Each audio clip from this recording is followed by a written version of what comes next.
Good morning and welcome to Coffee with Alain.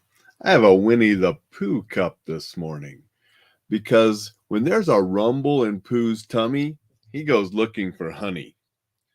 And that's a good theme because when your gut has a feeling that something's not right, you're going to go looking and seeking a safe place to be.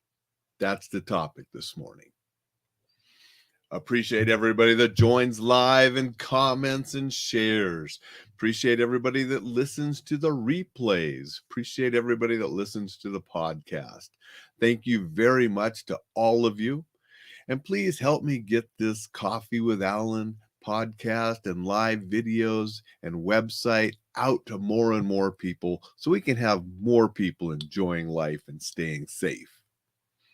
Also want to remind you about the newsletter. It's going out this evening. It's going to be a good one if you have college students or you're in college, because the focus of this week's newsletter is staying safe on campus. There's also a campus college success tip that if your students don't know about or don't practice, they're going to wish they would have when it comes time to graduate.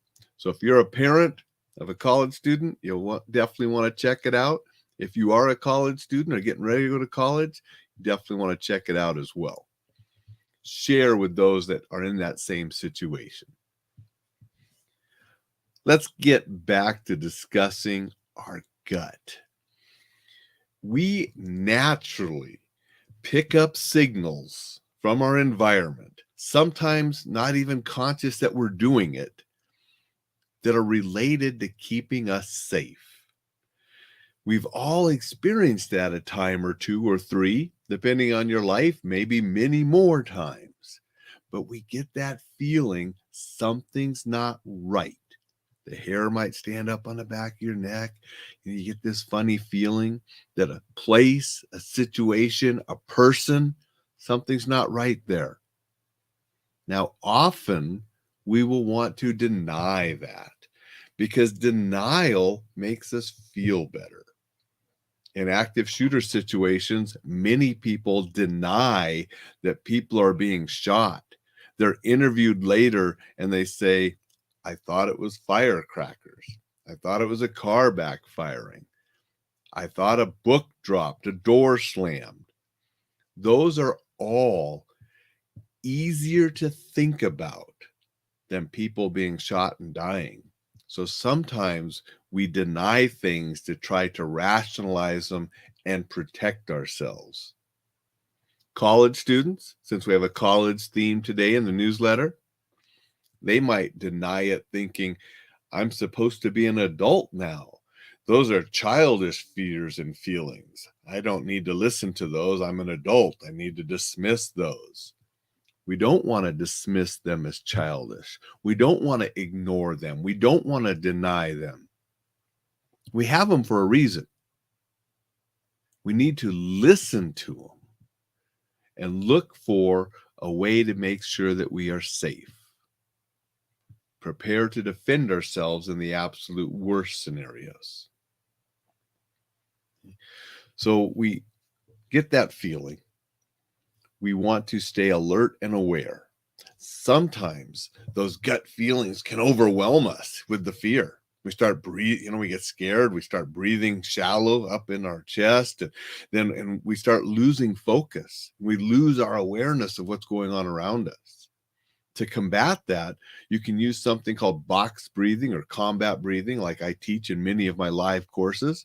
And that's a simple breathe in for 4 seconds, hold for 4 seconds, breathe out for 4 seconds, hold for 4 seconds, and keep repeating that.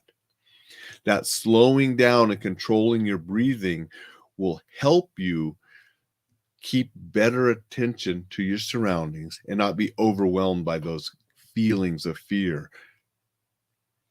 As you're alert and aware, you want to seek a safe place to be.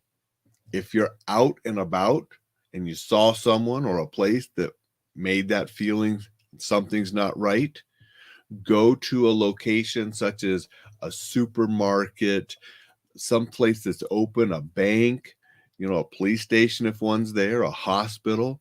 What you want are people, lights, phones, Those kind of areas are going to be more safe than you're out there alone, maybe in the dark with someone or something that's making you feel uncomfortable.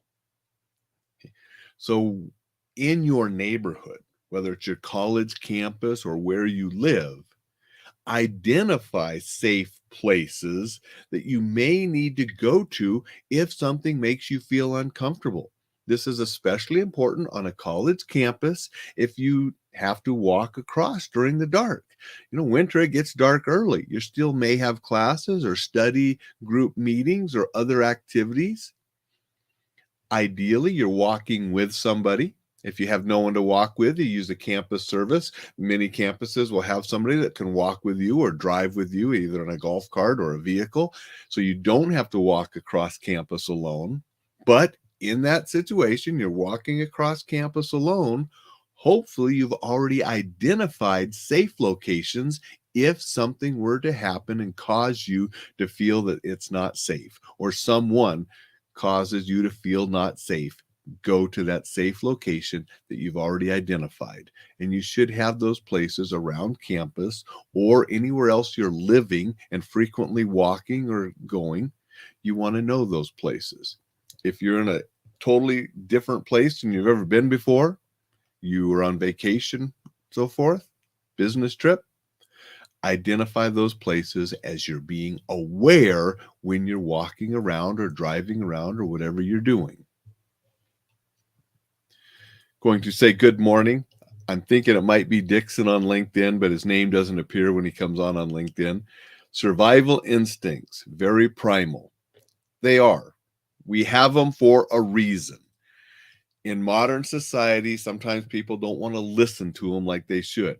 We have them for a reason, and we should listen to them. Don't ignore them. Don't deny them. Don't dismiss them as childish. They're there to help keep you safe and ensure that you survive.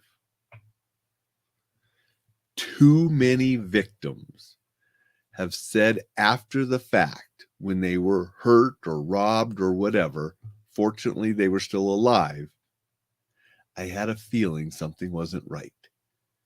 But they dismissed, ignored, denied that feeling, and something bad happened. Don't do it. Listen to your gut, and don't let your gut overwhelm you. Stay aware, stay alert, seek out the safest thing to keep you safe so you can then continue to enjoy life. That's my message for you today. Be sure to get that newsletter and send it to people that have kids in college, students in college. Let's keep kids in college safe. Very important topic for me because my daughter's in college right now, but it should be important to all of us because we want to keep all students safe so they can receive their education and go out and be productive people in our society.